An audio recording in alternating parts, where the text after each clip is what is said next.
Você já parou para pensar por que em um país de dimensões continentais como o Brasil, a maior parte do nosso transporte de cargas e passageiros acontece por rodovias? Estradas que muitas vezes são caras, perigosas e ineficientes. Por que não usamos mais as ferrovias, que são comprovadamente mais baratas, seguras e sustentáveis?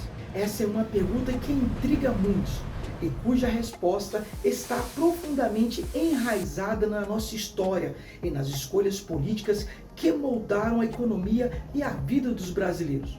Nesse vídeo, vamos desvendar o mistério por trás da nossa matriz de transporte, entender como e quando essa escolha foi feita, quem se beneficiou e quais são os impactos reais na sua vida e na vida de todos os brasileiros.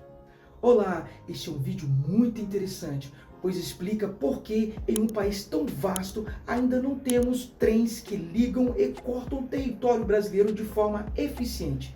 Fique conosco até o final, pois esta e muitas outras dúvidas serão respondidas. Antes de seguirmos, quero pedir que você se inscreva no canal, deixe o seu like e seu comentário para que o YouTube entenda que este conteúdo é de grande valor e possa alcançar mais pessoas. À primeira vista, a preferência brasileira pelo transporte rodoviário parece desafiar a lógica. Dados mostram que o transporte ferroviário é, em média, 6 vezes mais eficiente que o rodoviário para grandes volumes e longas distâncias.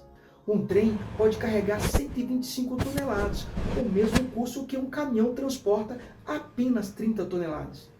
E não é só isso, o custo por toneladas por quilômetro é de R$ 425 para o rodoviário contra menos de R$ 66 para o ferroviário.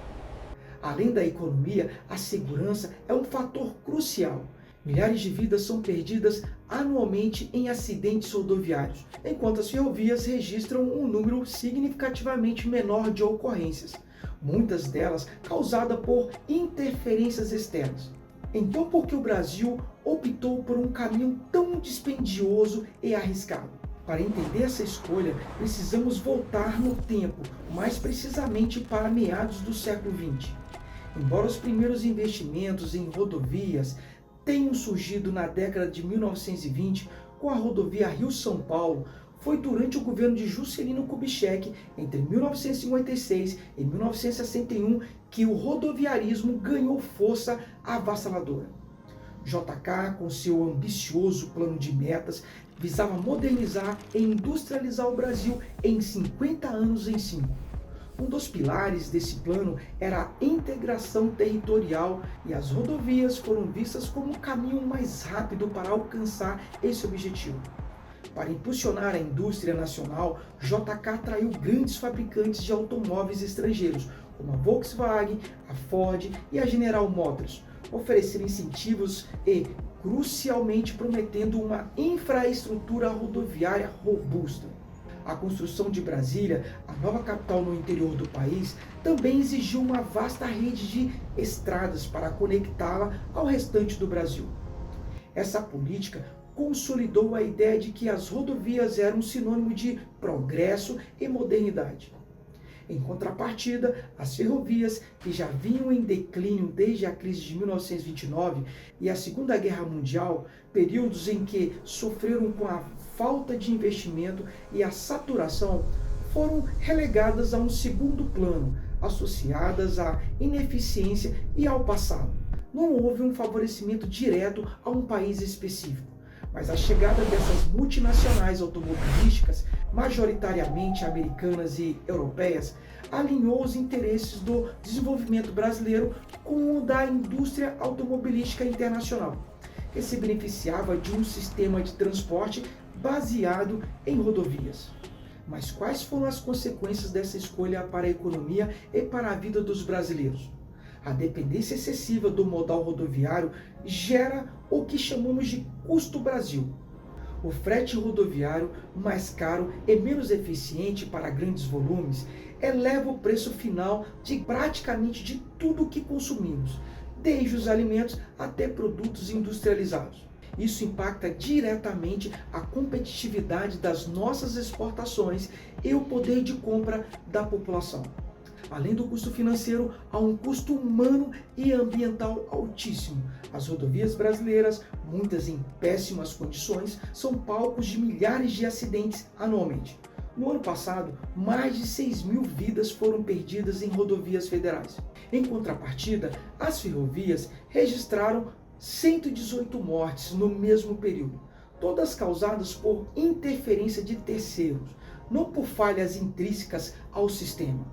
É um dado chocante.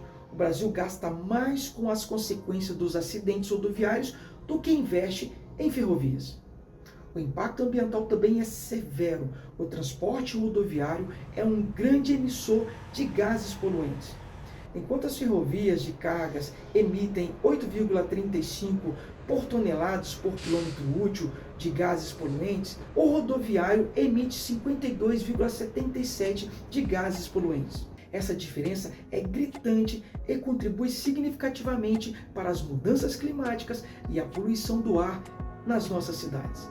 Então, o que o Brasil perde e o que ganha com essa matriz de transporte? As perdas são multifacetadas e bilionárias. Primeiro, aumento do custo Brasil, produtos mais caros para o consumidor e menor competitividade para as empresas. Segundo, maior número de acidentes, vidas perdidas, custos com saúde e previdência e impacto social imensurável. Terceiro, impacto ambiental, mais poluição, mais emissões de gases de efeito estufa. Quarto, congestionamento, perda de tempo, aumento de consumo de combustível e estresse para os motoristas. Quinto, desgaste da infraestrutura, rodovias que se deterioram rapidamente, exigindo manutenção constante e cara. E o que ganhamos? Ganhamos uma flexibilidade maior para o transporte porta a porta. É verdade, mas há um custo muito alto.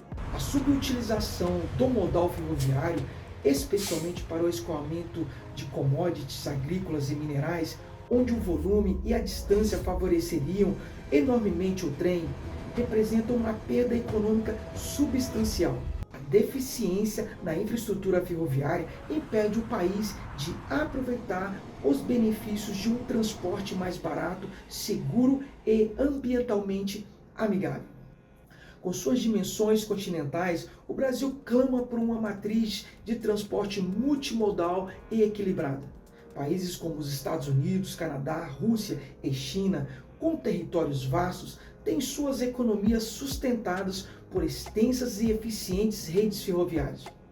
No Brasil, apesar de termos cerca de 1,8 milhão de quilômetros de estrada, nossa densidade ferroviária é uma das menores do mundo em relação ao nosso território. O sistema modal ideal para o Brasil deveria priorizar a integração e a complementaridade. O transporte ferroviário e aquaviário seriam os pilares para o transporte de grandes volumes a longas distâncias, aproveitando sua eficiência, baixo custo e menor impacto ambiental. O transporte rodoviário, por sua vez, atuaria como um complemento essencial, realizando a distribuição capilar e o transporte de cargas em distâncias menores, conectando os terminais ferroviários e portuários aos destinos finais. Essa diversificação da matriz de transporte não só reduziria drasticamente os custos logísticos, tornando os nossos produtos mais competitivos, mas também aumentaria a segurança nas estradas, diminuiria a poluição e liberaria recursos para investimento em outras áreas essenciais. Seria um ganho para a economia, para o meio ambiente e principalmente para a vida de cada brasileiro. Para finalizar, algumas curiosidades. Você sabia que a primeira ferrovia do Brasil, a Estrada de Ferro Mauá, foi inaugurada em 1854, ligando o Porto de Mauá a Fragoso, no Rio de Janeiro? E que por um tempo o Brasil teve uma das maiores malhas ferroviárias da América Latina? Infelizmente, essa glória foi ofuscada pela política rodoviarista. Mas há esperança. Atualmente o governo e a iniciativa privada têm demonstrado um interesse crescente em revitalizar o setor ferroviário, com projetos de novas ferrovias e a modernização das existentes.